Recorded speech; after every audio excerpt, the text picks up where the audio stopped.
Good morning, my friend. The marketplace of ideas is open. It's great to have you along. Welcome to the Greg Belfridge Show. A lot of big stories this morning, so let's dive right into them. There's a lot of excuse me.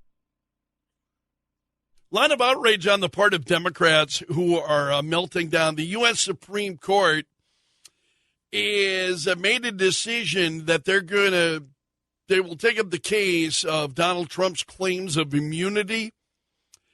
And so the left is in absolute meltdown as a result of this. They are starting with former House Speaker Nancy Pelosi said the Supreme Court is placing itself on trial with its decision to hear the former president's total immunity claim. She said it remains to be seen whether the justices will uphold the fundamental American value that no one is above the law, not even the former president. Now, that's among the less strident comments coming from former Speaker Nancy Pelosi. Over at the Daily Beast, they're frothing at the mouth, literally. One columnist said, let's not beat around the bush. Decision by the Supreme Court to hear the Trump immunity case is outrageous and at its heart fundamentally corrupt. And this goes on, and then it got worse. Another who was even more vulgar. I'm going to go with they're corrupt as blank, bought and paid for by Christo-fascist traitors, she says on X. So they are in absolute total meltdown on the left in this country that the U.S. Supreme Court has made a decision to hear Donald Trump's claims of immunity. And, wow. Axios has got a story on this morning saying that the Supreme Court, the headline, handing Trump a win by taking the immunity case. So the justices agreed this week to decide whether Trump enjoys total immunity from prosecution. The timing of that decision likely means a trial over Trump's role in January 6th won't begin, much less end, before the election. So this is why they're fraught. They wanted all of this to take place now. And the wheels have come off. The wheels have totally come off, and they are not happy about it. It's, that's always a good day for me. You look at that, watching them melt down, and I thought, well, that's a nice change, rather than me melting down, because there's a lot of things to drive you crazy going on these days. That's the big story. Also, we have an Illinois judge announced late yesterday that Donald Trump has been removed now from the Illinois ballot, the presidential primary ballot. And I mean, they're following. What are they? The third state now that have done this. Colorado and another, and now Illinois. They want to remove Trump from the state ballots, and it's the same thing. We've talked about it at length before. He's an insurrectionist, and therefore and this was a Cook County Circuit Judge, Tracy Porter. She urged the board to, this is the Illinois State Board of Elections, and she urged them to remove Trump or cause any votes for him to be suppressed. Left is kind of used to doing that, aren't they? They're used to that suppression, and I think if you continue to give them more control, get used to suppression. Because it won't just be Donald Trump in the future. It'll be a lot more widespread than that. So that's also a big story. Also, we have visits to the border. The president will be visiting the border. Donald Trump will also be visiting the border. They'll both be in Texas, but not at the same location. But each of them will be at the border today. I'm curious to know as to whether or not you think this the president's visit down to the border is going to help him or not. I'm not even certain politically what it is he's hoping to accomplish by this. We'll have to wait and see how the day plays out today.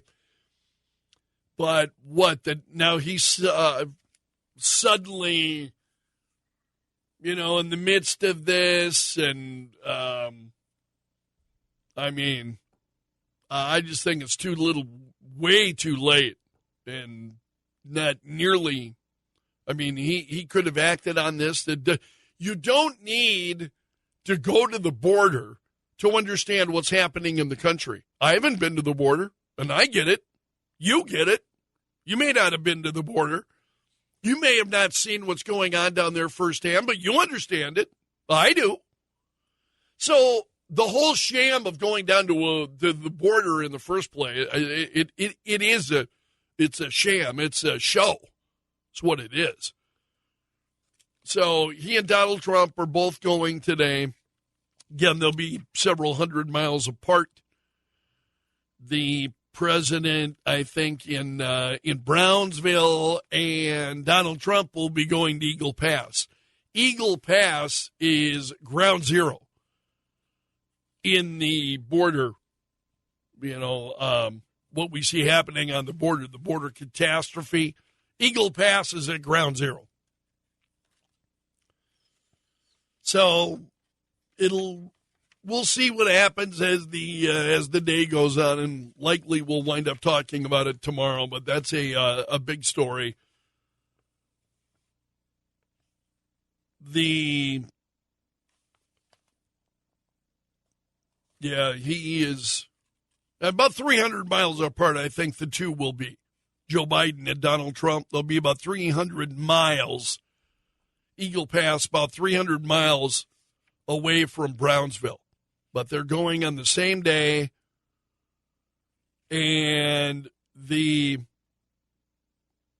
Brownsville residents say they hope the country will see that their city is more than what is being shown in the media.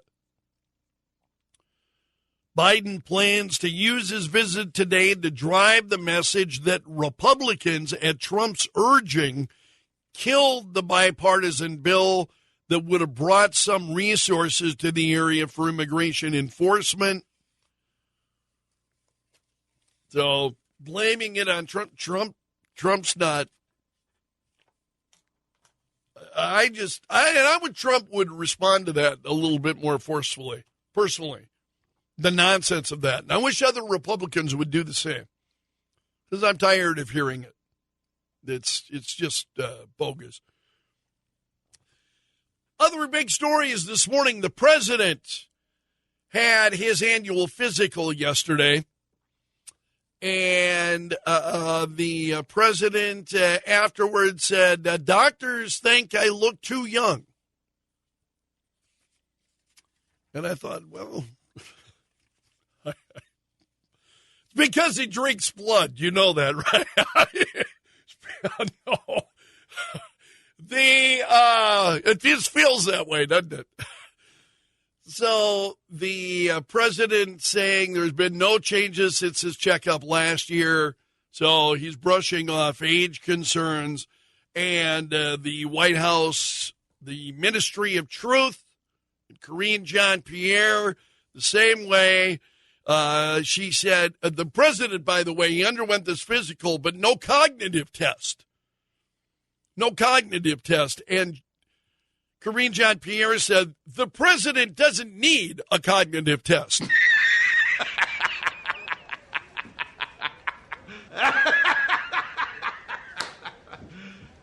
You serious? Oh, yeah, she's serious. And she said, that's not my assessment. That is not my assessment. That is the assessment of the president's doctor. That is also the assessment of the neurologist who has made that assessment as well. How many times can you say assessment in the same sentence? She said, and this is more of what she has been saying, the president, who was also the commander-in-chief. Oh, heaven, don't remind me. He passes a cognitive test every day. So he moves from one topic to another topic, understanding the granular level of these topics. You saw him talk about fighting crime today. Tomorrow he's going to the border. Next week he's going to give a State of the Union address. So she said, I think folks need to understand that the president passes, again, a cognitive test every day. You know what? You know who I think needs a cognitive test? I think Karine Jean-Pierre needs a cognitive test. I mean, seriously. She's out there peddling this stuff, and it's like, I think she's the one who is really in need of a cognitive test. RFK Jr. is talking about it. He was on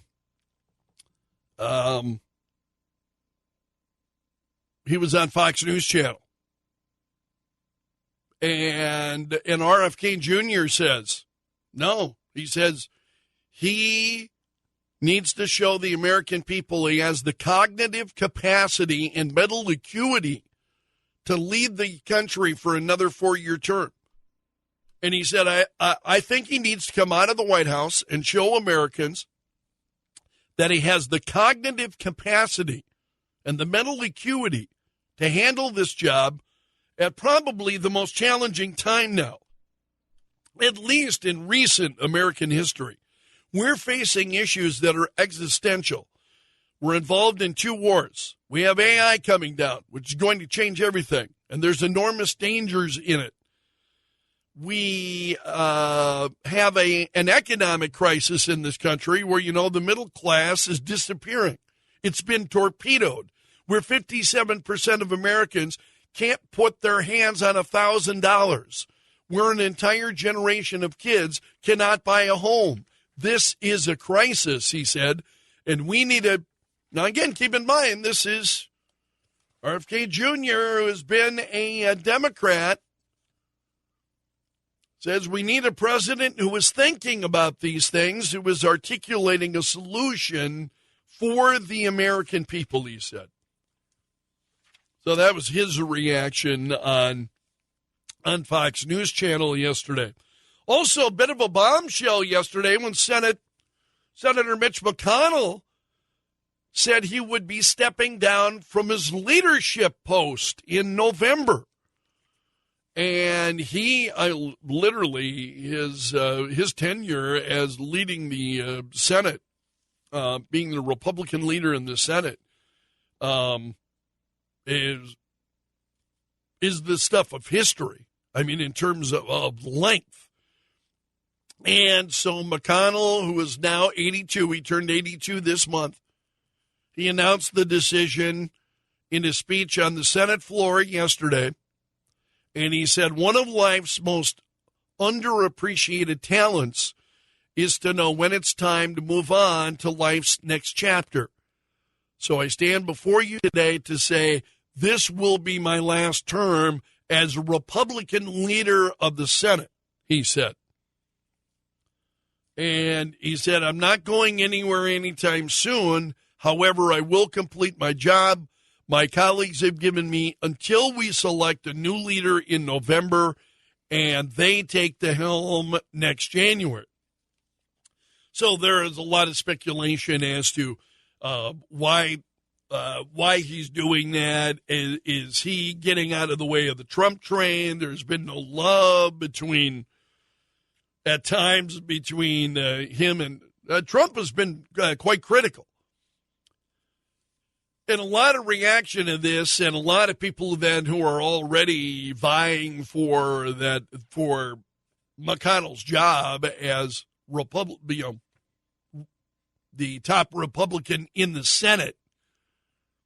Fox News has a story this morning, crowded field of potential McConnell successors. emerges in the Senate, they said. Not everyone's too well, actually, I should say not everyone is congratulatory. House Freedom Caucus mocked McConnell after he announced this yesterday. And they said, our thoughts are with our Democrat colleagues in the Senate on the retirement of their co-majority leader, Mitch McConnell, and then in parentheses, where you get, normally it's an R or a D, and then the state which you represent, right? In parentheses, they put a D/Ukraine. Democrat representing Ukraine. Wow. And they said, no need to wait until November. Senate Republicans should immediately elect a Republican minority leader. So that was the House Freedom Caucus and their reaction. So you got a lot of successors. Also, the McConnell team in talks with Donald Trump as to, McConnell endorsing Donald Trump for president. And that would be a big move. As I said, there has been no love loss between Trump and McConnell at times. So McConnell then endorsing Trump, and you're starting to, I think, even see that already with Senator John Thune this week endorsing Trump. Will McConnell do the same? And then finally this morning, I was just so saddened by this story. Richard Lewis has passed away. He was 76 years old. Longtime comedian. He is well known for his roles on Curb Your Enthusiasm. Have you ever watched that? I must say, I've only started watching Curb Your Enthusiasm here in the last few years. He's incredibly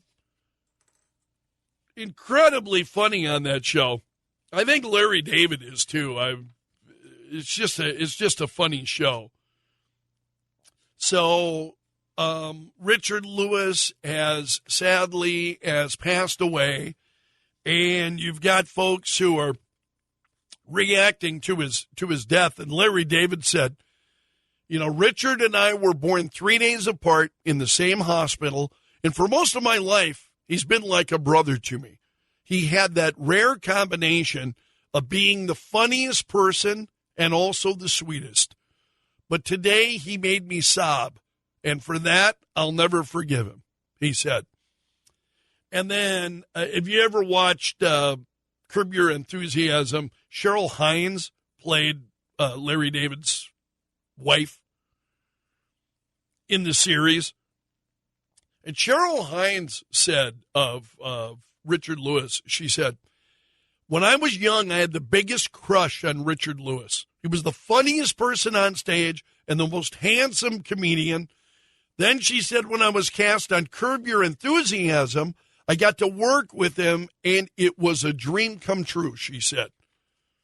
And she said, through the years, I learned who Richard really was and the gifts he gave. Yes, he was the comedian I fell in love with, but he was also one of the most loving people I know. He would take time to tell the people that he loved what they meant to him, especially in recent years. And she said, in between takes on Curb Your Enthusiasm, he would tell me how special I was to him and how much he loved me. I love you, Richard. That's a pretty common theme from the people who worked with Richard Lewis. That, this was a guy who was funny as hell, but also had a lot of love in his heart for the people that he worked with and knew. And he showed it. He showed it. And I was so sad when I heard this.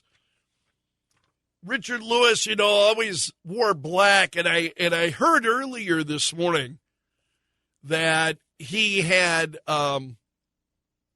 he got this from watching Have Gun Will Travel when he was a kid. You ever seen that show? Paladin, the Man in Black? And he said that dressing in black, he said, I didn't make a conscious, and he said this a number of years ago, I didn't make the conscious effort to find a costume, as a hook. But he said he always loved Have Gun Will Travel, and he said they had this guy, Paladin, and I thought he was the coolest cowboy. And he said he wore all black, and so he just developed that, and that became one of his big signatures, the black clothes. He said, I just felt really comfortable from the early 80s on, and I never wore anything else. I never looked back. And he says he always dresses, like he's going to a funeral. When people say, hey, we're going to Malibu, and it's bright, it's 90 degrees out, everybody can see the ocean, everybody's in white pants. He said, I walk in there in a black suit, and it scares some people. So sadly, Richard Lewis, dead at the age of 76. And that's a look at the big stories this morning.